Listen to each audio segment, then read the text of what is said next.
Greetings, ladies and gentlemen here of the internet. This is Rockmouse Black Connection with the weekly comic book roundup.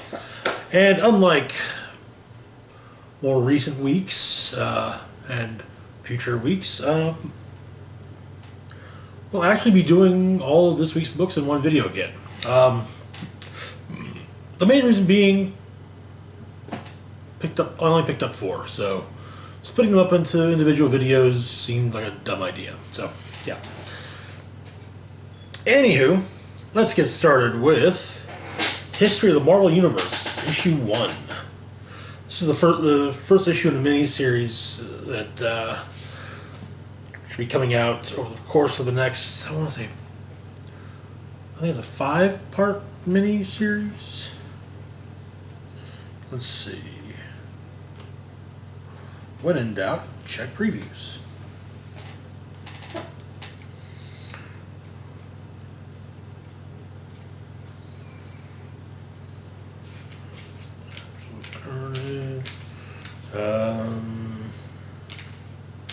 House and Paladins.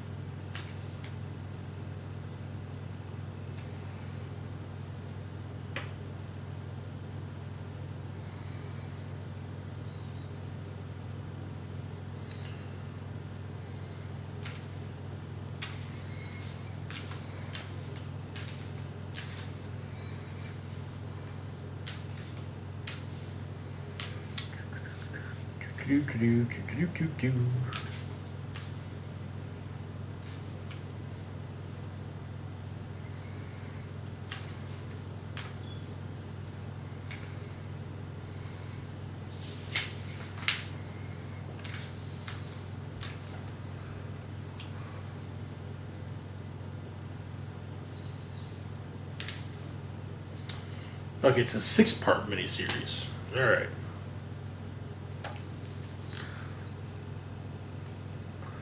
And, I mean, it's actually very straightforward. It's kind of this is what's happened in the Marvel Universe.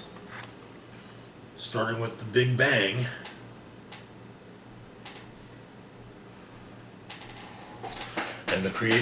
And however, interesting point.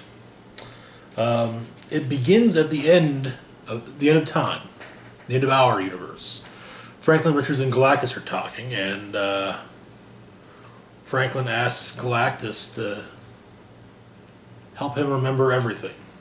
And so Galactus narrates everything from the creation of our universe onward. We get, the creation of the various abstracts, Living Tribunal, Eternity, Master Order, Lord Chaos, Death, so on and so forth.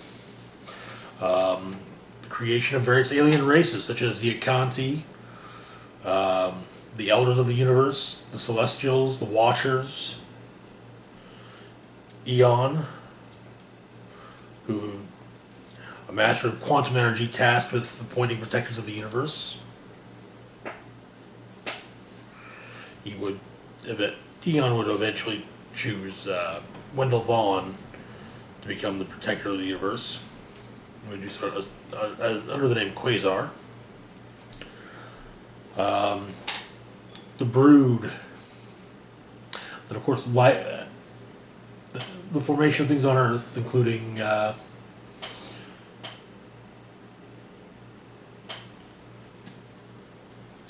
Elder Gods, Gaia, Ashtur, Set, and Chthon. Also the creation of the World Tree, and the crash landing of the Celestial known as the Progenitor on Earth. Creation of the Skrulls, the Savage Land, the Shi'ar, the Nova Corps, the Kree.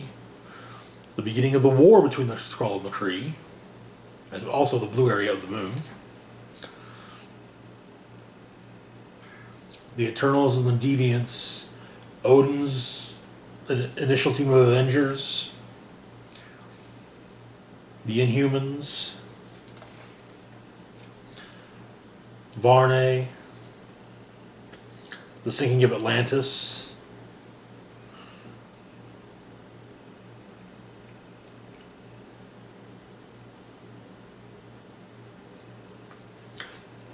the rise of other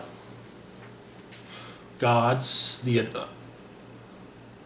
Anunnaki, Egyptian, Olympian, Roman, Asgardians,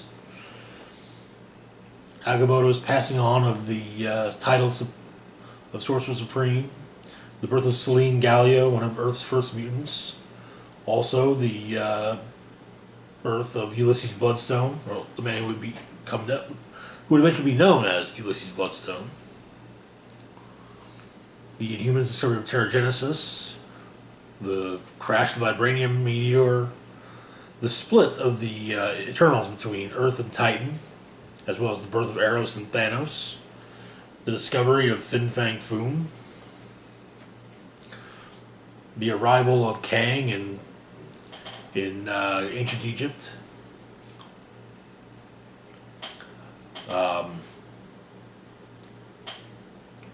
Imhotep and Sabanur's defeat of the Brood, and Imhotep's subsequent founding of the Brotherhood of Shield, the empowering of the Sphinx,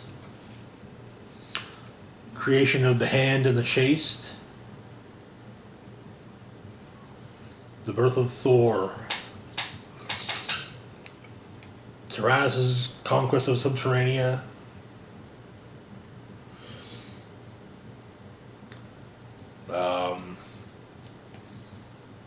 the rise and fall of Camelot, the creation of the Destroyer, the creation of the Atlas Foundation, the birth of Belasco and the Ancient One and Dracula, the creation of the Silver Surfer, the founding of the Hellfire Club, the creation of the empowering of Mr. Sinister, the Wild West, and a sickly young boy running away from home, from his life of privilege in the Albertan wilderness. Next, it looks like we'll be focusing largely on the Golden Age, and as well as the Golden and Silver Ages of comics. There's also annotations as to where all of these are. Each of these references initially comes from,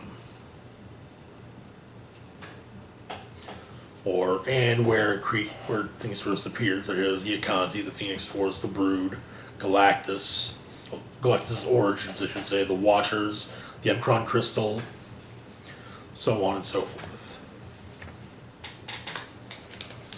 And that is History of the Marvel Universe, Issue 1.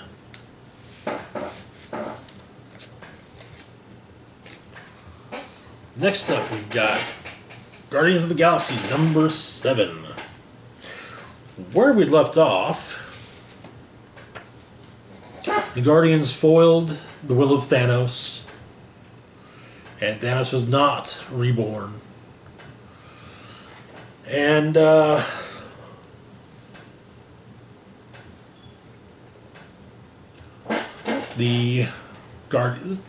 new team of Guardians was kind of cemented.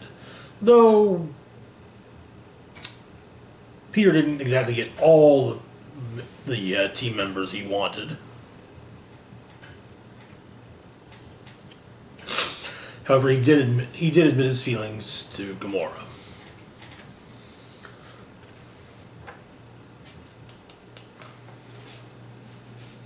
So we open up with a narration asking about the Universal Church of Truth, explaining that they're back.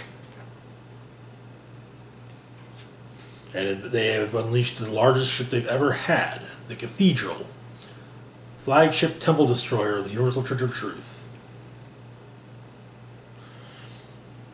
faced by numerous members of the Nova Corps and other ships. as well as lots and lots of debris. The Nova Corps, they're gonna help pull it. Hey, identify. Basically, hey, license registration there, guys.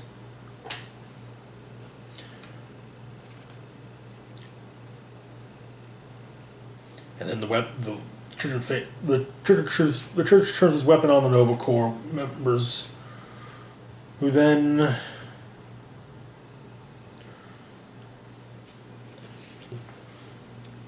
were seemingly killed. Back on Dolomian,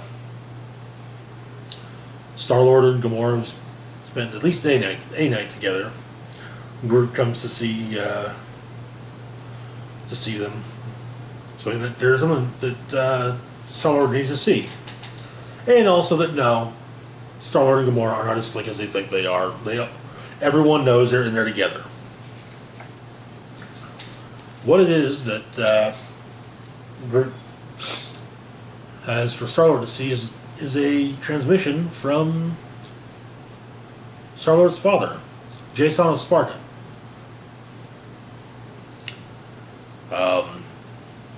Explaining that the Church of Truth is attacking. They took out the Nova Corps. The entire Nova Corps is dead, and now they're at war. Jason volunteered the Spartax fleet to man the front lines against them, it's kind of he's wanting to apologize for being a shitty father, basically.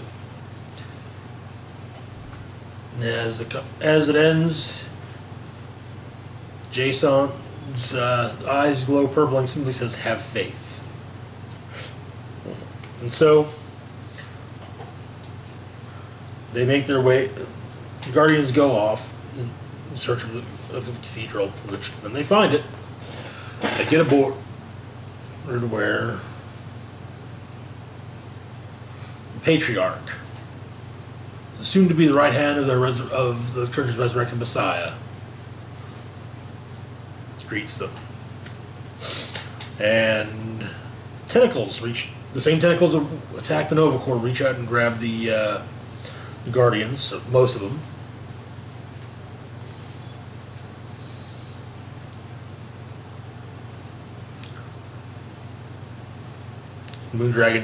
Back on the ship, Moondragon tells Groot to get the hell out of there because that's their only option at the moment.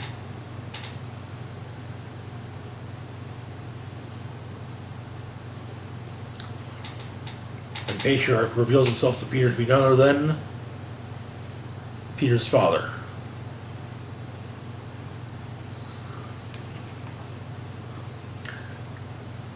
Turns out that the rest of the Guardians have all turned.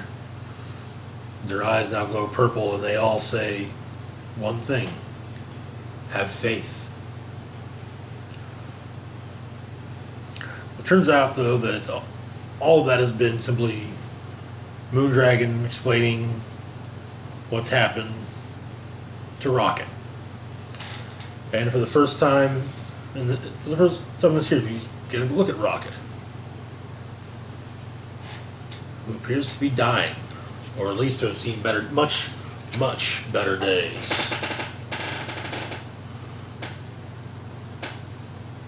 Yes, that is Rocket Raccoon.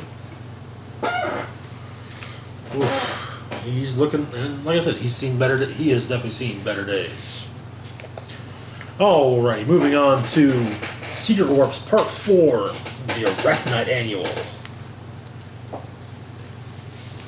Where we left off here, Arachnite had defeated Clorb and Defender Citadel, but he wasn't the only new arrival. As the Supreme Seven came flying out of a crack in the universe. So once again we get an explanation of Soul World, and we see a bit more of Arachnite defeating Clorb. And seeing the Supreme Seven. He follows them. Apparently they plan to destroy Soul World. But Arachnite's not going to let that happen. So he takes on the Supreme Seven, and he's actually And with his 4 personality, he manages to do pretty well against them.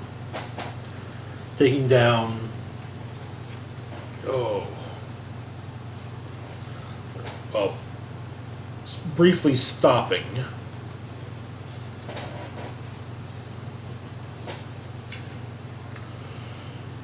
Hyperbrand, as well as Dr. Justice and Megalodon.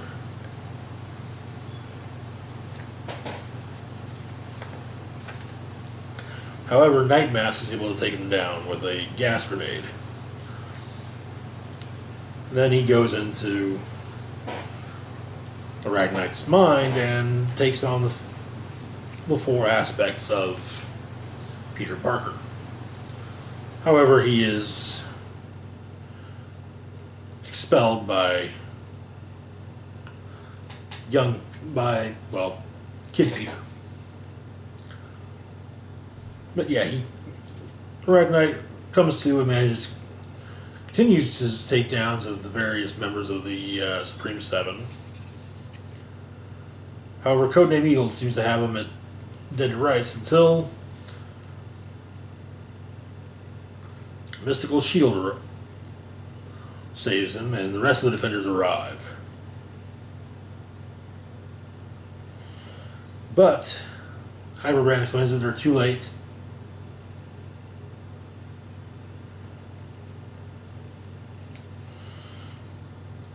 He's about to put his entire... He just has to activate the Hyperbrand under his feet. But before he can do that, Speed Weasel comes and takes the Hyperbrand.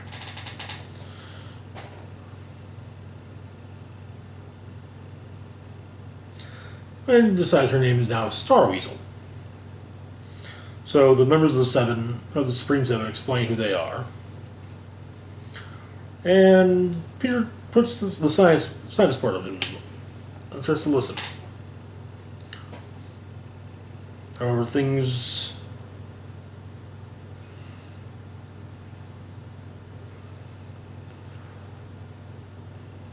further combining of things, it gives us a combination of Arachnite and Soldier Supreme.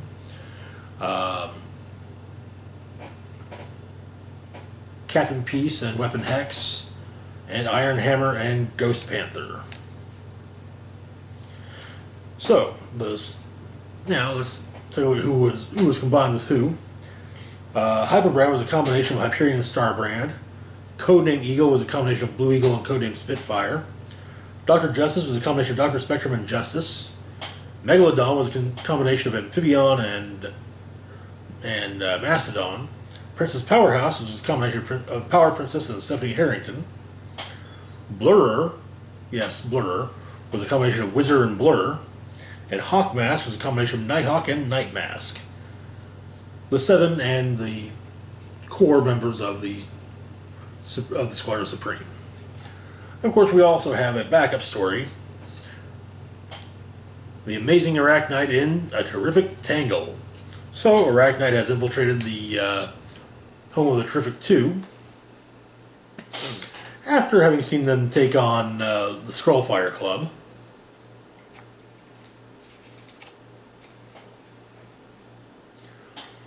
And he ends up fighting. And we have the usual superheroes meet and fight. Honestly, it's very similar to Amazing Spider-Man #1 when Spider-Man tried to join the Fantastic Four. But he manages to, well, if anything, he at least develops a friendship with the Terrific 2. And the 3 go up against Muckman. And the story will be continued next week in the Iron Hammer Annual. It will conclude Secret Wars. And now, the big book of the week, which, what a book it was. And this is not the first thing you'll be hearing about this book on this channel. House of X, number 1. Okay, so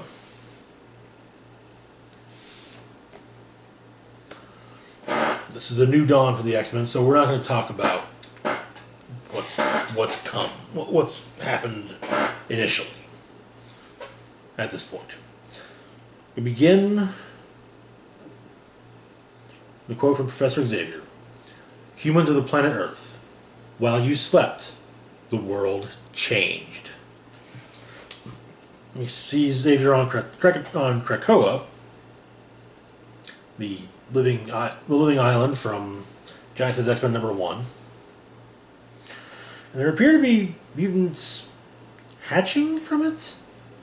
I have a theory on this, which, again, I will get into that next week on Monday when I go into my more in-depth look at this. And Xavier, wearing a Cerebro helmet, simply smiles and says, "To me, my X-Men."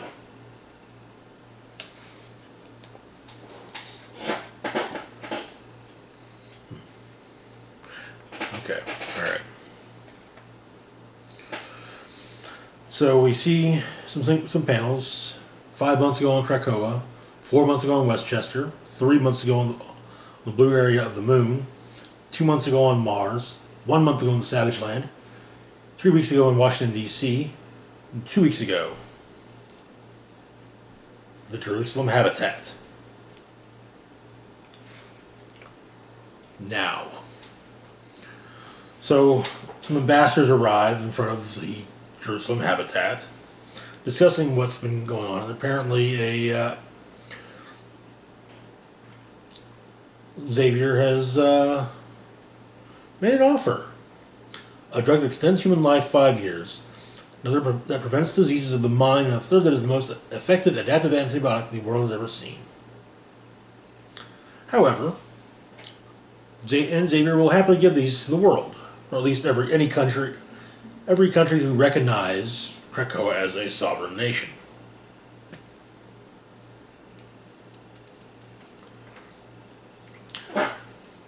Sophie and Esme Cuckoo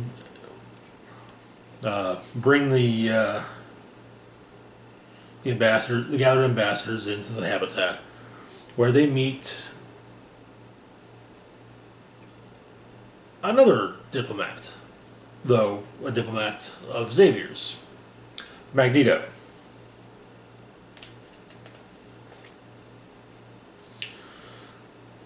We get a brief breakdown of the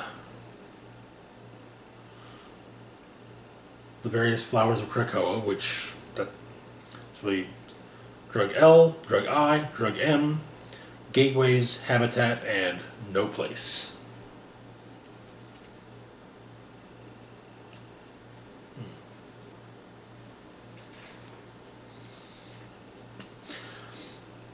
In the Greymalkin habitat in Westchester, various young mutants are arriving, and Jean Grey is walking through the portal.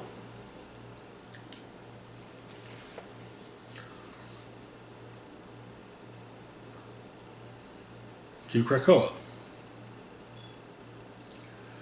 where we learn that incoming are Wrench, Sonus Rex, Banshee, Fauna, and, of course, Marvel Girl. We discover that Cypher, Doug Ramsey, has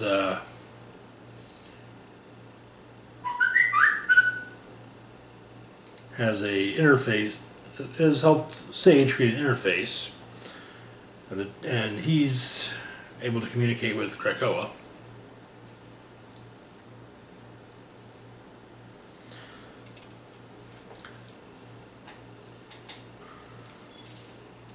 You have a brief glimpse of Xavier and Wolverine. Honestly, this is the only glimpse of Wolverine in the entire issue, aside from the cover. A breakdown of Krakoa. And then we have In Orbit Around the Sun, The Forge, where we meet the members of Project Orcus, members of AIM, Shield, Strike, Sword, Alpha Flight, Hammer, Armor, and Hydra, as well as Karuma Shapandar, the former X-Man known as the Mega Sentinel.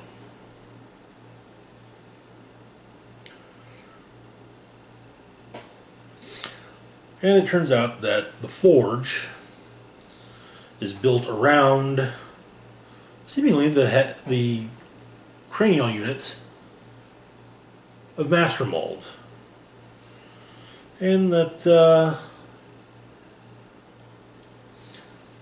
the Sentinels they already had have apparently been sent to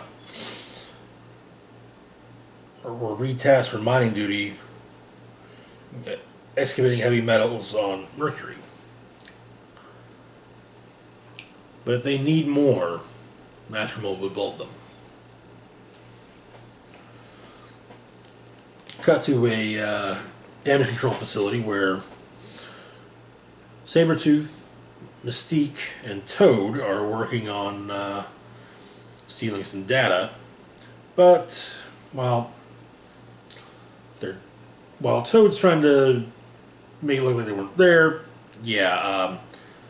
Sabretooth and Mystique are making it fairly clear that somebody was there. But they're stopped by the Fantastic Four, and while Toad and Mystique manage to escape,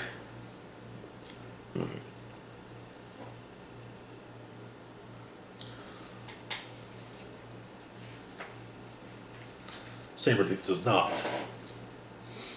Back with the ambassadors, we're being shown around the Gateway Hub. We get our first look at the New Mutant language. We also see some other mutants, including apparently Zorn.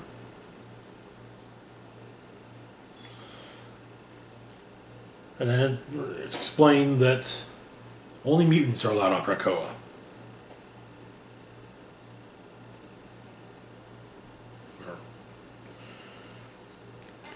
The island belongs to mutants. Mutants only. Man is not welcome there. Anyways, back to Mystique, Sabretooth, and Toad. As I said, the two Mystique and Toad managed to get through the gateway back to Krakoa, but an Invisible Woman manages to prevent Sabretooth. Then Cyclops arrives, welcoming back the FF, as well as congratulating Ben Grimm on his recent marriage, and offering to take Sabretooth off of the FF's hands.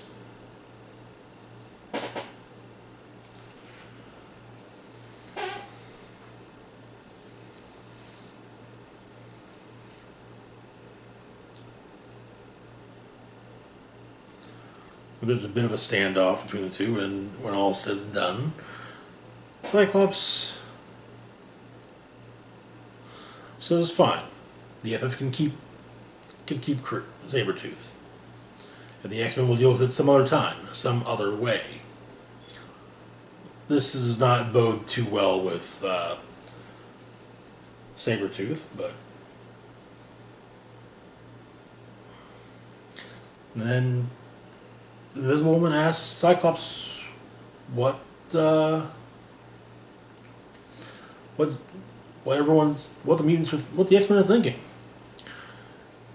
Cyclops simply explains that his family has spent their entire lives being hunted and hated. The world has told him that he was less than when he knew he was more.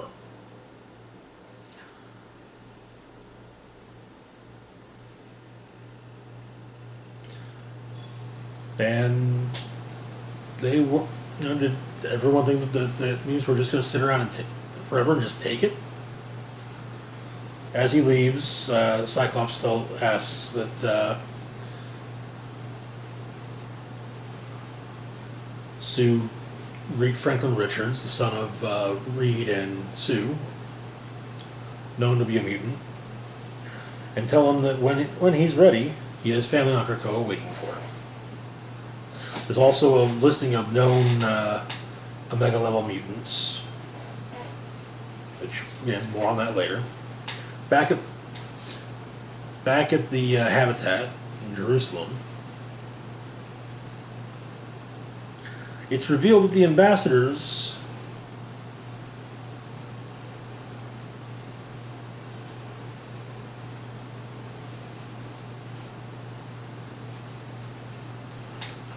are not actually ambassadors.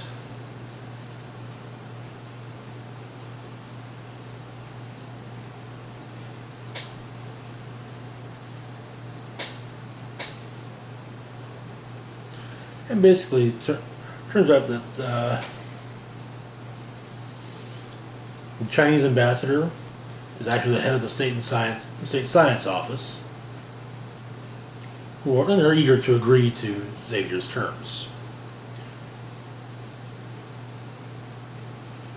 Jean-Pierre Cole is actually an ambassador, but he bought with private sector pharmaceutical money, and he will agree to Xavier's terms so long as he's allowed special access to the drugs.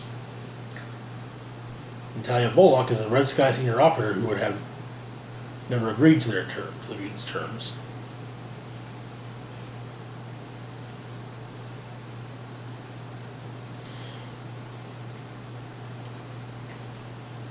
And then two of them. Then we have Walter Repion, Agent of Strike, but he really doesn't care about any of what's going on. He's there simply because he's been assigned to watch Riley Marshall, ex-Shield and Sword Black Ops agent, who apparently has another affiliation which he's hiding, and a weapon which Magneto promptly disassembles in front of him.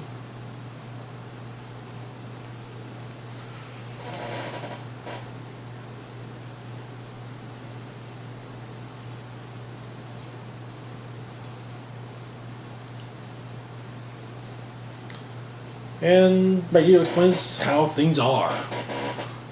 And also that this was not a negotiation. You know, you recognize Krakoa as a sovereign nation, you get these things. You don't recognize it as a sovereign nation, you don't get those things.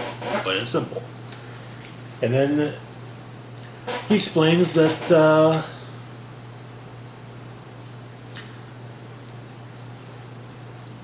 Jerusalem was picked for symbolism, because humans love symbolism and religion, and that Magneto wanted those who arrived to understand they had new gods now.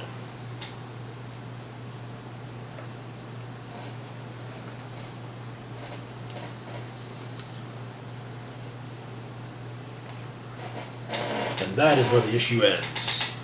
Like I said, there will be a more in-depth breakdown of this next week, on next Monday, on Mutant Monday, and that will probably continue for the duration of the of House of X and Powers of X.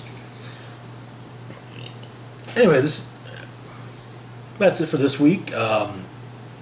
As always, feel free to like, share, and subscribe. Links to my Facebook, Patreon,